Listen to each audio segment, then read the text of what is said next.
Live TV, सच सबसे आगे। नमस्कार, मैं हूं Iqbal Parvez. The live TV में आपका स्वागत है। साथियों, किसान जो हैं सो वो भारतीय जनता पार्टी से किसी भी कीमत पर हार मानने को तैयार नहीं है। जी हां, ये जो किसान आंदोलन कर रहे हैं उन्होंने सरकार की नाक में दम कर रखा है। उनके लिए सरदर्द बन गए हैं भारतीय जनता पार्टी के लिए, मोदी के लिए। जहां भी किसानों को मौका मिल रहा है और जहां भी भारतीय जनता पार्टी के नेता हों या फिर संघी हों या फिर गोदी मीडिया के लोग, जैसे ही किसानों के जद में आते हैं, किसान उन्हें पूरी तरह से अच्छे से उनकी खातिर तवाज़ो यानी धुलाई कर देते हैं, उन्हें जलील करते हैं। धुलाई से मेरा मतलब मारपीट नहीं है, धुलाई का मतलब उन्हें जलील कर देते हैं। अब देखिए, अभी पंजाब में क्या हुआ। पंजाब में जो आंदोलनकारी किसान थे उन्होंने भारतीय जनता पार्टी के एक नेता के घर पे गोबर फेंक दिया। जी हां, वो ट्रॉली में भर के गोबर लेके गए और उनका जो विरोध करने का अंदाज था वो बड़ा ही निराला था। ट्रैक्टर की ट्रॉली में गोबर भर कर ले गए और उस नेता के, भारतीय जनता पार्टी के नेता के घर पर गोबर फेंक दिया। हालांकि बाद में अमरिंदर सिंह ने, पंजाब के जो सीएम हैं अमरिंदर सिंह ने कहा कि ये इस तरह से कानून को हाथ में लेना सही नहीं है। तो किसान किस तरह से सरदर्द बन गए हैं भारतीय जनता पार्टी के और किस तरह से किसान अड़े हुए हैं सरकार के खिलाफ, हम एक एक करके आगे चर्चा करेंगे। लेकिन सबसे पहले इस अहम खबर पर नजर डालते हैं, उसे हम आपको विस्तार में बता दें कि किस तरह से भारतीय जनता पार्टी के नेता के घर में गोबर फेंका गया। ये जो खबर छपी है उसमें लिखा गया है कि पंजाब के होशियारपुर में एक बीजेपी नेता के घर के गेट पर कुछ युवकों ने शुक्रवार को गाय के गोबर से भरी ट्रैक्टर ट्रॉली से गोबर बिखेर दिया। ये लोग कथित तौर पर केंद्र के 3 कृषि कानूनों का विरोध कर रहे थे। इस घटना पर प्रतिक्रिया देते हुए पंजाब के मुख्यमंत्री अमरिंदर सिंह ने लोगों से विरोध के नाम पर कानून हाथ में नहीं लेने की चेतावनी दी है। कृषि कानून का विरोध कर रहे एक ग्रुप ने होशियारपुर में पूर्व राज्य मंत्री और बीजेपी नेता तीक्ष्ण सूद के घर के बाहर प्रदर्शन किया और केंद्र सरकार के खिलाफ नारेबाजी की। उनमें से कुछ युवकों ने सूद के घर के गेट पर गाय का गोबर डाल दिया। स्थानीय पुलिस ने एक बयान में कहा कि सूद समर्थकों और प्रदर्शनकारियों के बीच टकराव को रोकने के लिए हस्तक्षेप करना पड़ा। घटना के बाद सूद ने अपने घर पर गोबर फेंकने के लिए जिम्मेदार लोगों के खिलाफ कार्रवाई की मांग को लेकर धरना दिया। साथियों, किसान जिस तरह से अड़े हुए हैं, जिस तरह से वो कर रहे हैं, आंदोलन कर रहे हैं, अनोखे अनोखे तरीकों से जिस तरह से आंदोलन कर रहे हैं, वो सरकार के लिए, भारतीय जनता पार्टी के लिए सरदर्द बन चुका है। जी हां, सरदर्द कहना गलत नहीं होगा।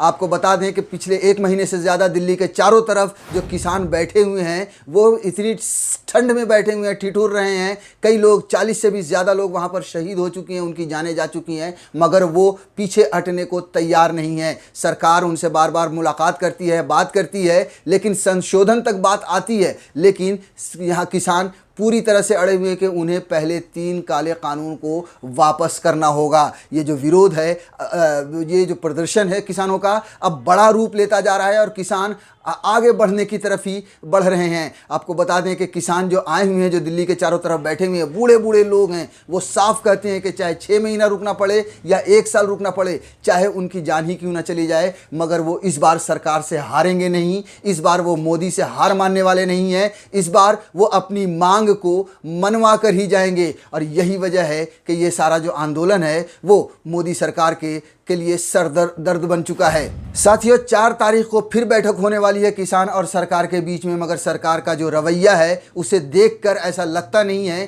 कि वो तीनों कानून, काले कानून को वापस करने के मूड में है। असल में ये सरकार की, मोदी सरकार की मजबूरी भी है। मजबूरी इसलिए है कि उनके जो आका हैं अंबानी, अडानी, उनके वजह से सरकार ने, मोदी सरकार ने ये 3 काले कानून बनाए हैं और देश के पूरे किसानों को उनके सामने एक तरह से गिरवी रख दिया है। अब अंबानी, अडानी के गोडाउन्स पहले से बन चुके हैं, उनकी पूरी तैयारी हो चुकी है। ऐसे में मोदी सरकार के लिए ये बड़ी तकलीफदेह हो गई है और ये बड़ी प्रॉब्लम हो गई है कि वो इन 3 काले कानून को वापस कैसे लें, कहीं उनके आका अंबानी, अडानी नाराज ना हो जाएं। लेकिन दूसरी तरफ किसान अपने आंदोलन को और तेज कर रहे हैं। आपको हम कुछ लोगों के वक्तव्य सुनाते हैं, इंटरव्यू सुनाते हैं कि किस तरह से वो किसान 26 मार्च को लाल किले पर अपना ट्रैक्टर लेकर जाने के लिए तैयारी कर रहे हैं। उन्होंने ये चेतावनी दे दी है कि अगर उनकी बात नहीं मानी गई तो वो अब लाल किले की तरफ अपना ट्रैक्टर लेकर रुख करेंगे। 26 जनवरी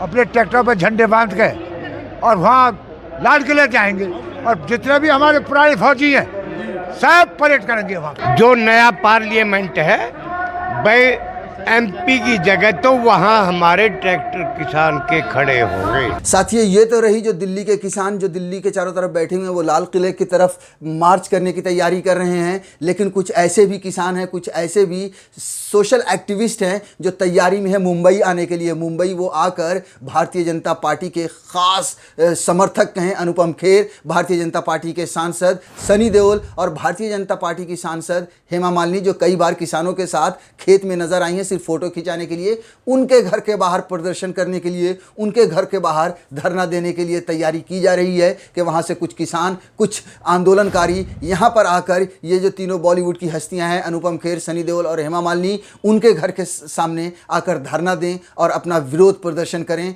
आंदोलन करें मोदी सरकार द्वारा बनाए गए इन 3 काले कानूनों के खिलाफ। अनुपम खेर जो फिल्म बनाते हैं the accidental prime minister, Hema Malini जो गेहूं काटने के लिए आती हैं, और सनी देओल जो किसानों के नाम पर वोट लेकर एमपी बनते हैं, जीतते हैं। आज वो लोग लापता हैं, गुमशुदा की तलाश में थाने के अंदर उनकी रिपोर्ट लिखवाई जा रही है, लेकिन वो मिल नहीं रहे हैं। इसी कारण से मैं और मेरे साथी पंकज श्रीवास्तव जी, हम लोग मुंबई जा रहे हैं पर्सनल, और अनुपम खेर, हेमा मालिनी, सनी देओल जैसे लोगों के घर के बाहर बैठकर धरना देंगे और उनसे पूछेंगे कि आप वही लोग हैं जो किसानों के नाम पर वोट लेते हैं, किसानों के वोट से आप एमपी बनते हैं, एमएलए बनते हैं, और जब किसान को आपके साथ की सबसे ज़्यादा ज़रूरत होती है तब आप लोग लापता हो जाते हैं, गुमशुदा हो जाते हैं। साथियों, इन 3 काले कानून के खिलाफ पहले पंजाब और हरियाणा के किसान मैदान में उतरे थे, लेकिन धीरे धीरे अब पूरे देश के किसान जमा हो रहे हैं।